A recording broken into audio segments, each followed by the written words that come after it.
नमस्कार, मैं Mohan Dubey. VSRS news में आप सभी का स्वागत है। आइए नजर डालते हैं देश और दुनिया की तमाम टॉप 10 खबरों पर। प्रधानमंत्री नरेंद्र मोदी के कैबिनेट विस्तार की संभावनाओं के बीच राष्ट्रपति रामनाथ कोविंद ने कई राज्यों के राज्यपालों को बदल दिया है। केंद्रीय मंत्री थावर चंद गहलोत को कर्नाटक का राज्यपाल बनाया गया है। राष्ट्रपति रामनाथ कोविंद ने कर्नाटक, मध्य प्रदेश और हिमाचल प्रदेश समेत 8 राज्यों में नए राज्यपाल नियुक्त किए हैं। मोदी मंत्रिमंडल के विस्तार से पहले राजस्थान से आने वाले दलित नेता और केंद्र में सामाजिक न्याय और अधिकारिता मंत्री थावर चंद गहलोत को कर्नाटक का राज्यपाल नियुक्त किया गया है। इसके अलावा हरिबाबू कम्भमपति को मिजोरम का राज्यपाल और मंगूभाई छगनभाई पटेल को मध्य प्रदेश का राज्यपाल नियुक्त किया गया है। राजेंद्रन विश्वनाथ अर्लेकर को हिमाचल प्रदेश का राज्यपाल नियुक्त किया गया है। मिजोरम के राज्यपाल PS श्रीधरन पिल्लई को गोवा का राज्यपाल बनाया गया है। हरियाणा के राज्यपाल सत्यदेव नारायण आर्य को त्रिपुरा के गवर्नर बनाया गया है। त्रिपुरा के राज्यपाल रमेश बैस को झारखंड का राज्यपाल बनाया गया है। इसके अलावा बंडारू दत्तात्रेय को हरियाणा का राज्यपाल नियुक्त किया गया है। उत्तर प्रदेश के चित्रकूट में राष्ट्रीय स्वयंसेवक संघ की बैठक शुरू हो रही है। संघ प्रमुख मोहन भागवत दीनदयाल शोध संस्थान आरोग्य धाम में 7 दिनों के प्रवास पर रहेंगे। विधानसभा चुनाव 2022 से पहले संघ की इस बैठक के कई राजनीतिक मायने भी निकाले जा रहे हैं। इस बैठक में संघ प्रमुख मोहन भागवत उत्तर प्रदेश की जनता की नब्ज भी टटोलेंगे। कानपुर बुंदेलखंड बीजेपी का सबसे मजबूत किला माना जाता है। इस किले की नींव का खाका संघ प्रमुख मोहन भागवत ने खींचा है।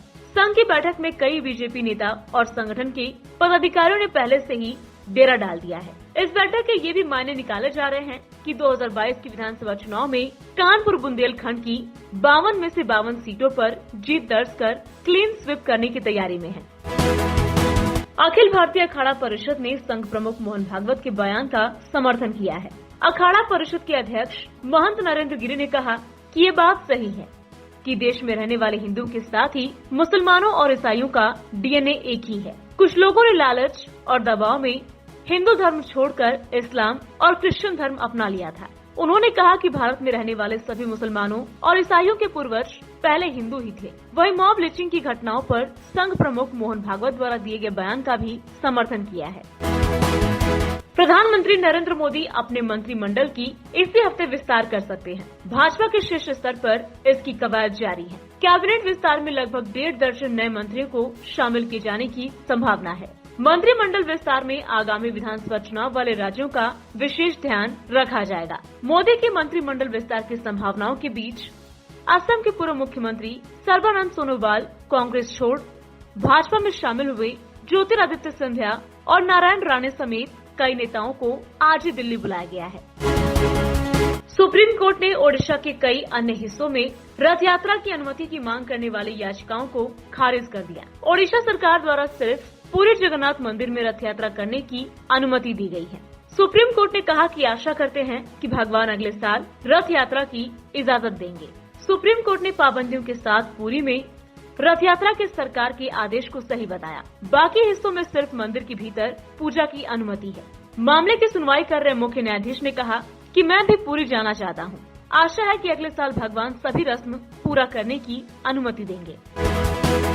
राफेल सौदे को लेकर देश में एक बार फिर सियासी घमासान मचने लगा है। तो पेट्रोल डीजल की कीमतों के मसले पर भी विपक्ष ने केंद्र की मोदी सरकार पर हमला तेज कर दिया है। खासकर कांग्रेस पार्टी सत्तारूढ़ दल के खिलाफ मुखर है। लगातार सीधे प्रधानमंत्री नरेंद्र मोदी पर निशाना साध रही है। इसी कड़ी में कांग्रेस के पूर्व अध्यक्ष राहुल गांधी ने एक बार फिर से नरेंद्र मोदी को निशाने पर लिया है। राहुल गांधी ने राफेल डील के साथ साथ पेट्रोल डीजल की बढ़ती कीमतों के मसले पर मोदी सरकार को घेरा है। कांग्रेस सांसद राहुल गांधी ने मंगलवार को एक ट्वीट में कुछ पंक्तियों के रूप में पहले लिखी है, जिसमें लोगों से खाली जगह भरने की अपील की गई है।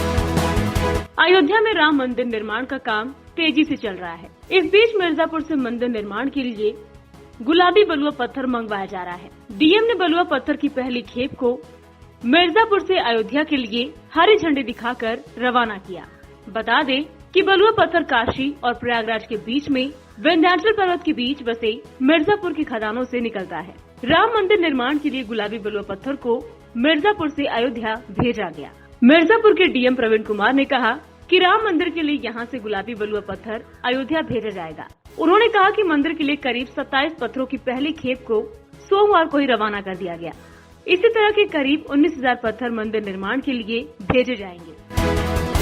पश्चिम बंगाल की सीएम ममता बनर्जी ने पश्चिम बंगाल विधानसभा में राज्यपाल के अभिभाषण पर जवाबी भाषण देते हुए बीजेपी, पीएम नरेंद्र मोदी और शुभेंदु अधिकारी पर हमला बोला। ममता बनर्जी ने कहा कि बीजेपी बिना पूंछ का बंदर है। ऐसा पीएम नहीं देखा जिसकी सब जगह तस्वीर लगानी होगी। बीजेपी के विधायक जवाबी भाषण में हिस्सा लेने के बावजूद सीएम के जवाबी भाषण के दौरान सदन से वॉकआउट कर गए। शुभेंदु अधिकारी ने कहा कि ममता बनर्जी हारी हुई सीएम है, वो विधानसभा चुनाव हार गई हैं। ममता बनर्जी ने कहा, मैं बहुत से बीजेपी नेताओं को जानती हूँ। मैंने सुषमा स्वराज, अटल बिहारी वाजपेयी, राजनाथ सिंह के साथ काम किया है। बीजेपी बिना पूंछ का बंदर है। बीजेपी कोई शिष्टाचार नहीं जानती है। मैं राज्यपाल को विधानसभा में उनके भाषण के लिए धन्यवाद देती हूँ। जिन लोगों ने राज्यपाल को उनका भाषण पढ़ने की अनुमति नहीं दी, वे राज्यपाल को सुनना नहीं चाहते हैं। सीएम ने चुनाव के बाद हिंसा के आरोपों को भी पूरी तरह से खारिज कर दिया। उत्तर प्रदेश के मुख्यमंत्री योगी आदित्यनाथ ने बड़ा ऐलान किया है। उन्होंने सावन माह में 25 जुलाई से कांवड़ यात्रा निकालने की मंजूरी दे दी है। मुख्यमंत्री ने अफसरों को निर्देश दिया है कि वो पड़ोसी राज्यों बिहार और उत्तराखंड सरकार से बातचीत करके जल्द से जल्द गाइडलाइंस जारी करें। मुख्यमंत्री योगी आदित्यनाथ ने शिव भक्तों के लिए विशेष इंतजाम करने का आदेश दिया है। सरकार हर साल कांवड़ियों के लिए जगह जगह पानी, आराम की सुविधा की व्यवस्था कराती है। इसके अलावा कई जिलों में कांवड़ियों के स्वागत में हेलीकॉप्टर से पुष्प वर्षा भी की जाती है।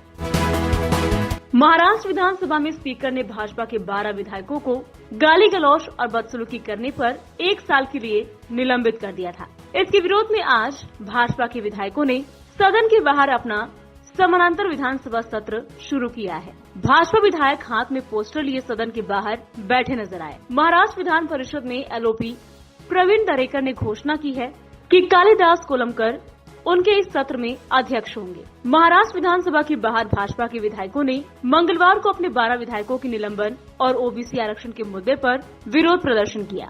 विधानसभा के बाहर भाजपा विधायकों के विरोध प्रदर्शन में पूर्व सीएम और भाजपा नेता देवेंद्र फडणवीस भी नजर आए।